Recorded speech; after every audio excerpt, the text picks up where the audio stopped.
Yo, what's up guys? It's Zayo here, and today, bringing back the old school gameplay stuff with some of my commentary on it. Yeah, just playing some budget Dark World here, pretty casual.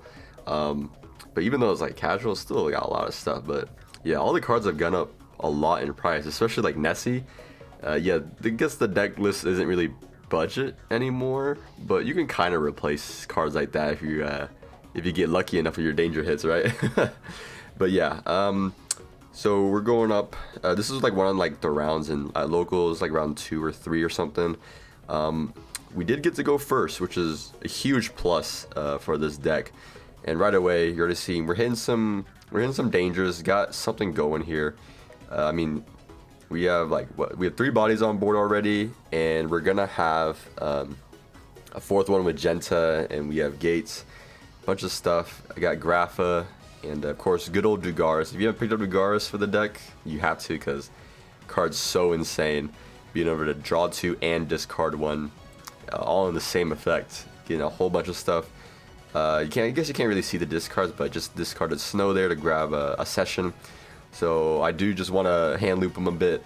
I don't really play Ceruli, but you most definitely can. I think you do need like a couple like of cards that aren't particularly good, I guess you could say, because Cerule's definitely not like that good.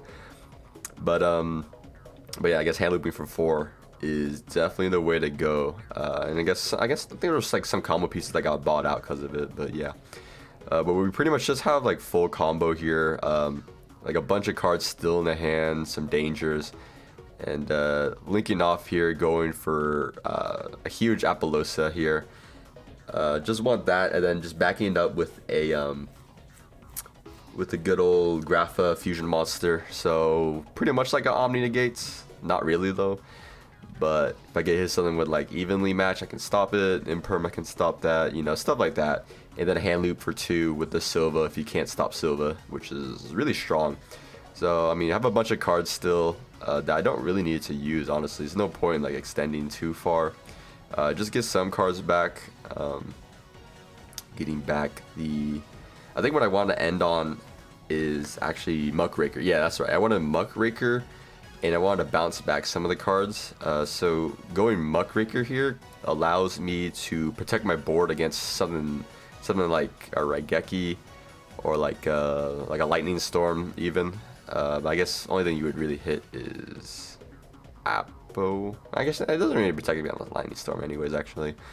But yeah, I just wanted to keep bouncing some cards back, so I do this. I wanted the Snow back in my hand, of course, to make sure I get some kind of follow-up play, because I will still have Gates on the field for next turn.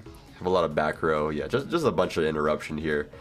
It of course loses to Dark Ruler, but at the very least, if I do get Dark Ruler, I can always just accession again and make another Grapha fusion to still be able to loop 2 cards out of the hand. But he does Kaiju my Apollosa, and I think he does that partly because he doesn't really know what the Grapha fusion does yet.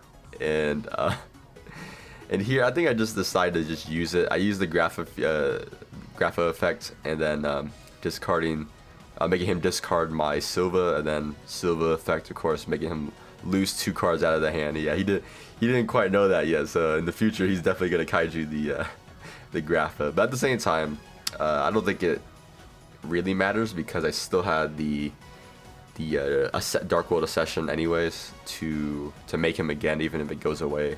So I guess it doesn't really matter in the end, honestly. He was kind of just in a bad position.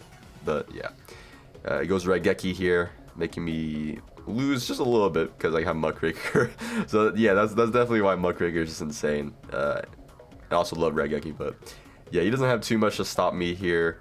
I think he's like out of cards. The only card he has in his hand now is the one Cyber Dragon he's adding right here, and then just a 2000 attack Fortress Dragon on the field, and it's just gonna attack into the Muckraker. Yeah, and I'm okay with that dying. Yeah, I want Silva back in my hand.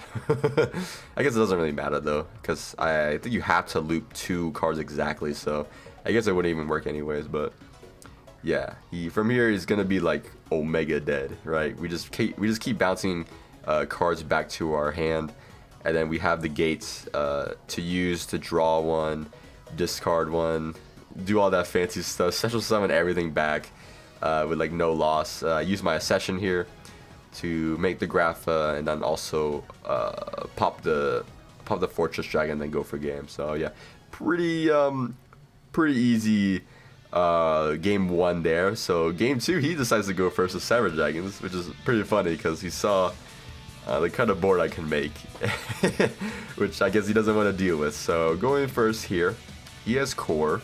Core's pretty good. You always want to see Core. So right now we're just looking at one pop on the field, one destruction effect. So far we're just Overflow. Not too scared right now, but we see Machine Dupe. Alright, yeah, Machine Dupe is good here. So we're gonna see at least an Infinity and a double pop now. For those who don't know, I don't know who wouldn't know that though, but Infinity protected with an Almirage too with that. So pretty, you're probably the best Cyber Dragon board you can get, honestly, if it's not, not with like Regulus backed with it too. That's probably like full combo Cyber Dragon board is like Cyber Dragon Infinity, Cyberdynamic Overflow in the back, and also a Therion King Regulus on the side with your Infinity. That's probably just the best you can do with this deck, honestly. Yeah, not too ideal going first. I think, yeah, a deck like a Cyber Dragon can't really do too much going first, honestly, but he does set 3, which has me worried. I mean, we did go through side decking, so that could quite literally be anything back there. But let's see what we can do. So we go Genta to add Gates to the Dark World. He does let it go through. That's pretty interesting. I know I do have a second Gates in my hand. So even if he does stop the first one, I'll still have a second one. But I don't think my hand is too good, depending on how he uses his negates. So I activate Gates, but he doesn't.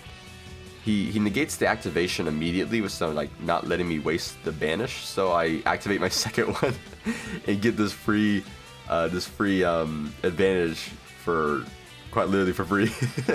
Banishing the Genta, discarding Silva, I believe. So yeah, having 2 bodies on the board immediately, pretty good to contest. But he goes Overflow, but I do have something nice to deal with it because I do the one of Puppetry, allowing me to banish the Cyber Dragons in his grave. So he has to either, I guess he has to use the ones in his hand that he has.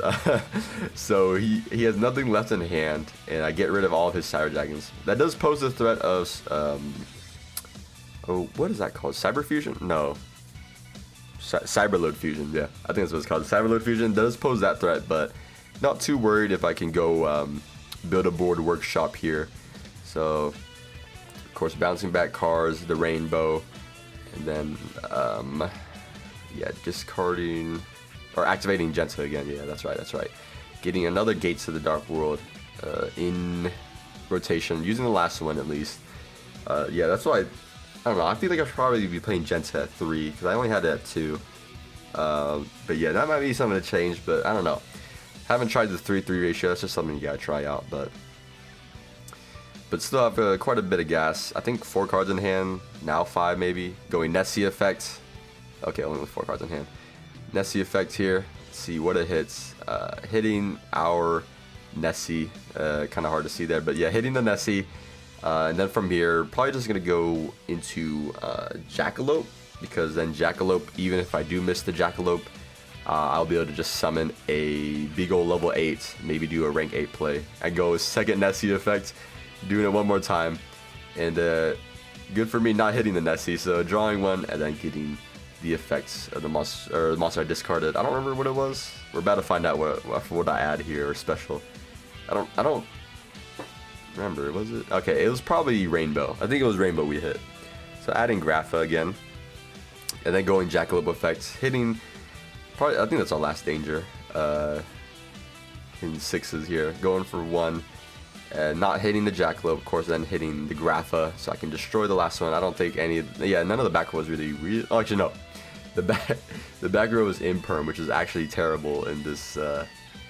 It's pretty terrible for most of the matchup, because it's like hardly anything that I lose off of. But yeah, got a good old Milk Breaker. Really like this card actually. Like really like it. The card's just like good, but yeah, I don't have to do much here because he's lost all of his cards in his hand. I can keep bouncing back cards, whatever I don't need, and for sure there's probably a way for me to kill here. I believe there was. Definitely, probably. But either way, we still have a bunch of damage on board, and he's on top deck mode, and I have a good old card to set. And I think at this point, I'm trying to think if there's any interruption, because there's no. I mean, I am fiend locked right now, but yeah, I don't think there's anything for me to go into. He draws his card, and it is pretty good. I'm not gonna lie. This Coliseum is probably one of the better cards to draw here, because it gets him into Regulus, which gets him a body on board and a negate. But unfortunately for him, the good card, I think, Fortress Dragon, he can't make Fortress Dragon because that's the one you can use with the Cyber Dragon in the spell trap zone, because it specifically mentions Cyber Dragon. So yeah, he does just go into battle here just to hit over something. It doesn't really matter too much, because if it was Muckraker, I would just save Muckraker anyways. But yeah, so he does have a little bit of battle protection here, so I just decided to just wipe the board right away using the monsters as link, and then just attack in so I don't trigger anything. But yeah, that's a pretty casual game here. Hope you guys enjoyed, and make sure you guys leave a like and also comment down below what you guys want to see. And until then, I'll see you guys later. Right? Peace out.